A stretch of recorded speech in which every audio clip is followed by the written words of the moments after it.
I started an internship at a large growing church, and they put me over a media department for the student ministry. And so this student ministry grew from about 300 to 800 youth, and I had no clue like how to do media, how to do videos and production and all this stuff that we're pretty familiar with now. Back then, I didn't really know, so I just went and started recruiting a whole bunch of guys and gals from my college, and was like, hey, you got to come help me. Like, you can edit video, and you know what a camera does. And so that's kind of where I started, and kind of took a right turn from being a youth pastor, or thought I was going to be, into the creative world, media space. I eventually became the creative director for the entire church. So then I started learning about web development, social media, video editing, all that sort of stuff at a very high level. And the church, grew from about 3,000 to 10,000 people during that time. So it was a pretty wild journey, just seeing those tools in action and helping people and reaching people. And then my family decided to move up into Kansas City to help start a church. So this was 2013, where my life took another turn. Thought, man, how cool would it be to help pioneer a church? I've got that entrepreneur side of me, again, kind of meeting in the church world of like, man, let's start something brand new. And so we were a part of helping start Summit Park Church in Lee Summit, Missouri. And in that journey too, I had gone back and got my master's degree in organizational leadership, was taking kind of high-level marketing classes again in that whole journey.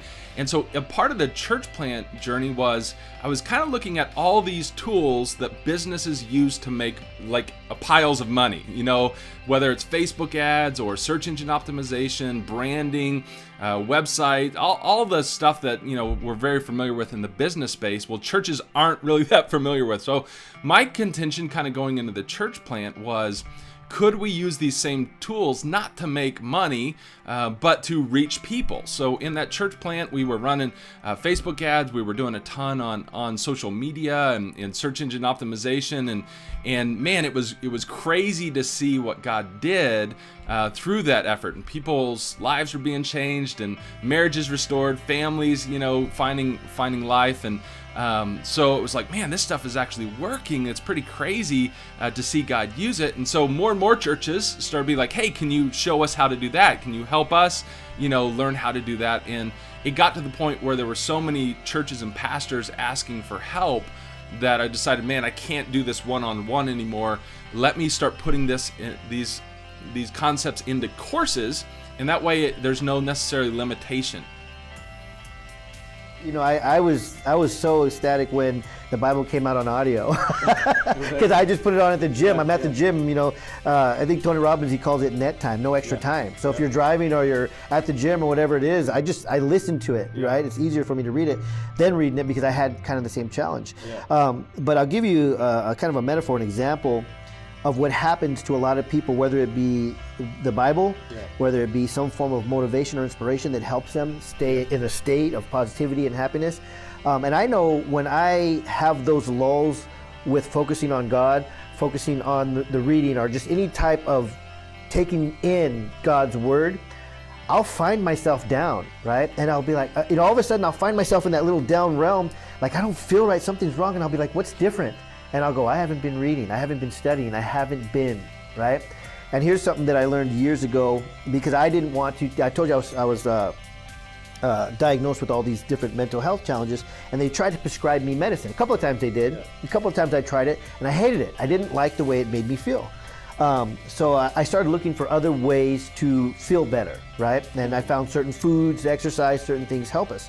But one of the things that I've learned while studying different types of medications and those ups and those downs is that there are a lot of people who will go on a medication and they need it, right? They do need it. Some people need the medication and they'll take it, they need it, and they feel better. And they'll take it for like a month, 2 months, and it's like, man, their whole life is different. They're happy, they can communicate with people. Because when we're in those states, we seclude ourselves, right? It's just darkness.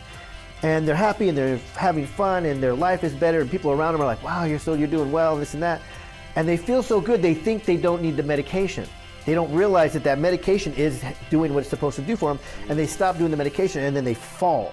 just like within couple of weeks, they fall right back to where they were at.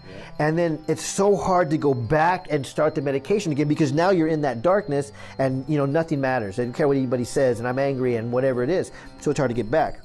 Now, that's a medication, but it also is the same with studying the Bible, listening to your motivation, listening to your inspiration. It's not Bob, Zig Ziglar said, do you wait until your car dies from running out of gas before you fill it up? And everybody's like, no, right? He's like, then why do you do that with your mind, with your heart, with what you're studying? That's what people do. They watch some motivation, they listen to something, they read the Bible, and they're feeling good, and they have a great, they're doing well, they're feeling good, and then they'll stop and they'll wait until they're all the way dead. Like, man, I feel like crap. I need to read the Bible or something like that, right? Why wait till your car is out of gas and then you have to go get gas and fill it up? You fill it up on a regular basis, right? Do the same thing with your mind and do the same thing with your heart. I got into just the full-time ministry world and how can I impact lives. I believe Jesus is the answer for every human being. It all starts with that. And I think that I get to share that message with people.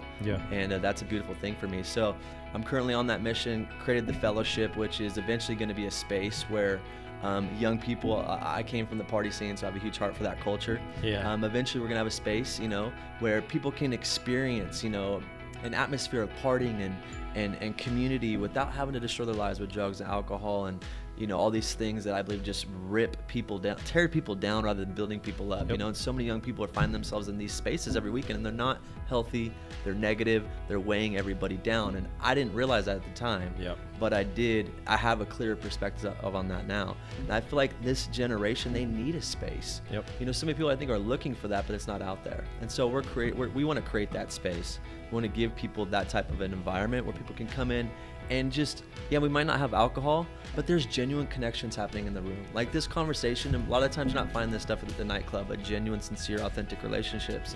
So a space where genuine relationships can happen, authenticity is in the room. Amazing DJs and artists and musicians and just an amazing environment, all faith-based. Actually, we do interviews like this on the stage. You know what I mean? So it's like during the night you have live music, all these different things going on, but then we also do interviews like this, and we share somebody's story of how their journey in the party scene, and then how their life, what was that moment of transformation for you, which is that God encounter, that Jesus encounter. And I believe that releases hope in the room, because there's so many people that are stuck in that vicious cycle of drugs, alcohol, all these negative, these lifestyle behaviors that they're living that just aren't the best for them, and they're looking, they're wondering, how can I change? And so it's not only an amazing space, a community, but it's also a place where lives are being changed and people are being sent onto a new direction and a new path. And so that's kind of like the long-term goal, the bigger goal. But meanwhile, we have a community of young people in the city of Sacramento, and I'm raising up people to show them how to just influence. I believe God has given me an influence in Sacramento, and I've been able to help impact a lot of lives just by walking in who I am. I'm not forcing anything down anybody's throat, but I'm walking out who I am. And I know that when I get in certain conversations that I can feel God starting to work, and I just look for those moments and I partner with him in those moments, because there's so many people that are hurting, there's so many people that are broken, and I have the answer once again. And so I'm raising up a bunch of young people in the city of Sacramento as influencers to impact and bring change within the city. So I currently do that full-time. I'm full-time looking to bring impact, looking to help change lives, seeing how I can serve. And then I'm raising up a team of young people to be doing the same thing and just teaching them what it really means to be an influencer and really influence for God's kingdom, which I believe is the best influence that we could be making.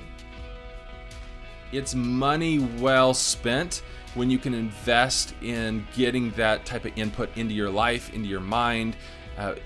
Do it. If you don't have mentors, and I agree, Adrian, with you, like you basically need different mentors for different almost aspects of your life and of your business. So I've got a lot that they don't even know my name. Like I've invested in their courses or their content. They don't have a clue who I am, but they've definitely shaped the direction of my business, of my future.